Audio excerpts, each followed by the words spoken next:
नमस्कार, आपका स्वागत है थ्रिलर स्टोरी में। आज की कहानी जबलपुर से है। जबलपुर और पिपरिया की ये कहानी है। पिपरिया जबलपुर से थोड़ा दूरी पे है। वहाँ पे एक लड़की जिसका नाम आरती है, उसने अपने बड़े पापा की लड़की के मोबाइल से एक मैसेज रिसीव किया था, जो उसने 2 घंटे की देरी से देखा था। उस मैसेज में लिखा था कि पापा और भाई को किसी ने मार दिया है और उनकी बॉडी घर में पड़ी हुई है। अब इतना सुनते ही उसने पिपरिया से जबलपुर अपने एक रिश्तेदार को फ़ोन लगाया और रिक्वेस्ट किया कि वो एक बार जाके चेक कर लें कि ऐसा कुछ हुआ है क्या। अब वो रिश्तेदार जाने लगता है उसके घर पे, जहाँ जहाँ पे उस लड़की ने, आरती ने उन्हें जाने के लिए कहा था। एक्चुअली वो घर था राजकुमार विश्वकर्मा का, जो कि वहाँ पे रेलवे कॉलोनी में रहा करते थे और एक बहुत ही अच्छी पोस्ट पे थे। उनके साथ रहती थी उनकी एक लड़की जो 16 साल की थी और एक लड़का जो 8 साल का था। ये आदमी वहाँ पे पहुँचता है और देखता है कि घर पे तो ताला लगा हुआ है। तो अब वो पुलिस को इन्फॉर्म करता है। तो पुलिस आती है और फिर दरवाज़ा तोड़ा जाता है। दरवाज़ा तोड़ने के बाद अंदर जाती है पुलिस और हर जगह तलाशी लेने के बाद जब किचन में जाते हैं तो किचन में देखते हैं कि एक आदमी की लाश पड़ी हुई है और पूरा किचन खून से लथपथ है। लेकिन आज बहुत ढूंढने के बाद लड़के की बॉडी मिलती नहीं है। लेकिन एक पुलिस वाले का ध्यान जाता है फ्रिज की तरफ, जो हॉल में रखा हुआ था। उस फ्रिज को जैसे ही खोलते हैं उसमें सारे ट्रे निकले हुए रहते हैं और एक बैग पॉलिथीन में एक लाश उस फ्रिज के अंदर रख दी जाती है। वो लाश उस 8 साल के बच्चे की थी। सिर्फ और सिर्फ यहाँ पे एक इंसान गायब था, वो है 16 साल की लड़की। अब ये 16 साल की लड़की कहाँ है, कहाँ नहीं है, सुरक्षित है या नहीं है, ये किसी को कुछ पता ही नहीं था। तो अब उसकी तलाश शुरू हो जाती है। अब क्या किया जाए, तो देखा जाता है कि जो रेलवे की कॉलोनी है वहाँ पे एक सीसीटीवी कैमरा लगा होता है। उस कैमरे के फुटेज को चेक करने लगती है पुलिस। तो उसे एक स्कूटी वाला लड़का दिखता है। लेकिन एक स्कूटी वाले लड़के से उन लोगों का क्या लेना देना। लेना देना ये था कि वो स्कूटी वाला लड़का जैसे ही स्कूटी निकालता है, वैसे उसके थोड़ी देर बाद एक लड़की भी पीछे से जाती है। जो बाकी जो कॉलोनी वाले लोग जो सीसीटीवी कैमरा देखते हैं, वो उसे समझ जाते हैं कि ये तो उनकी लड़की है, जो 16 साल की लड़की है, वही है ये।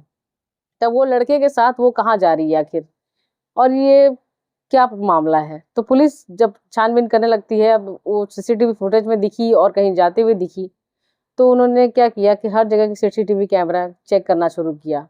तो पास ही के रेलवे स्टेशन का नाम था मदन महल, और मदन महल के रेलवे स्टेशन पे ये लोग दिखते हैं एक स्कूटी से आते हुए, और स्कूटी जो रेलवे की पार्किंग एरिया होती है उसमें पार्क करते हैं और फिर इसके बाद रेलवे स्टेशन के अंदर जाते हैं। तो रेलवे स्टेशन के अंदर जाने के बाद रेलवे स्टेशन की फुटेज देखा जाता है। रेलवे स्टेशन के सराउंडिंग का जो फुटेज देखा जाता है उसमें समझ में आता है कि ये लोग एक्चुअली में ट्रेन कोई पकड़े ही नहीं थे। तो वहाँ से वो आगे जाके बाहर निकल जाते हैं स्टेशन से। और उसके बाद फिर पुलिस सोचने लगती है कि आगे क्या करें, कुछ समझ में नहीं आता।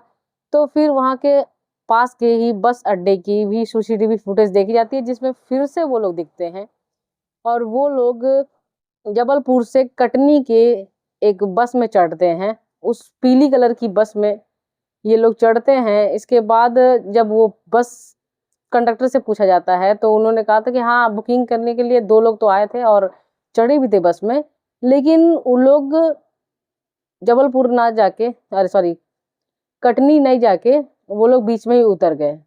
वो दोनों बीच में ही अदरताल करके एक जगह है, वहाँ पे उतर गए थे। उसके बाद फिर अदरताल के यहाँ पे पूछताछ की गई तो फिर पता चला कि वो लोग अदरताल से फिर से एक बस में चढ़े थे और फिर वापस बीच में उतर गए। उस वहाँ के भी पुलिस बस वाले ने कहा कि ये लोग चढ़े तो थे लेकिन बीच में ही उतर गए। सिंगोड़ा नाम की जगह पे ये लोग उतर गए थे। फिर वापस से इन्होंने एक बस पकड़ी और फिर से कटनी के लिए बस पकड़ी, और इस बार वो लोग बराबर कटनी उतर गए।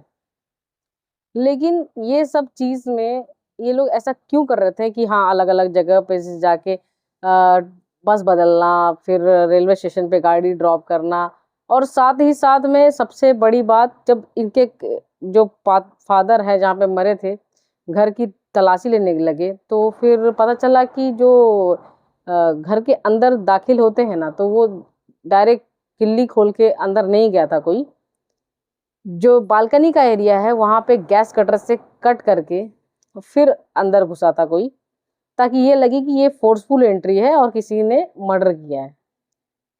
तो अब ये लड़के का इस चीज से क्या लेना देना है, इस पूरे मामले से क्या लेना देना, ये था कि राजकुमार जो है वो अपनी बेटी और बेटे के साथ रहा करते थे। तब ये लड़का जो है वो लड़की के साथ बात करता था और प्यार प्यार हो गया था दोनों को।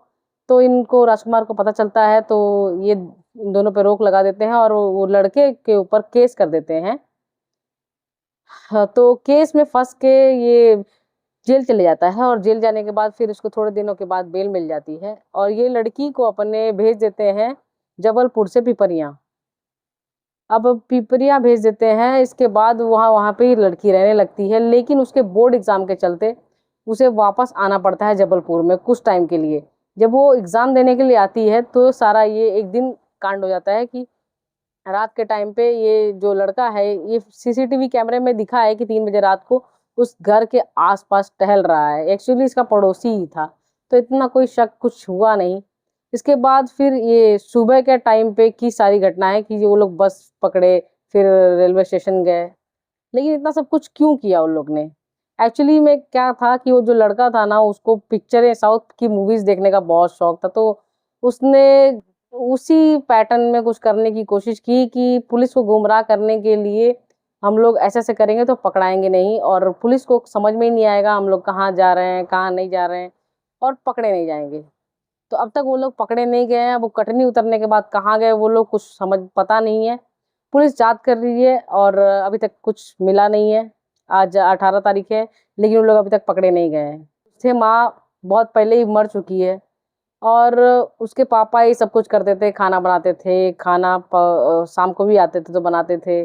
उन दोनों की इतनी सेवा करते थे, तो लड़की ने ऐसा क्यों किया?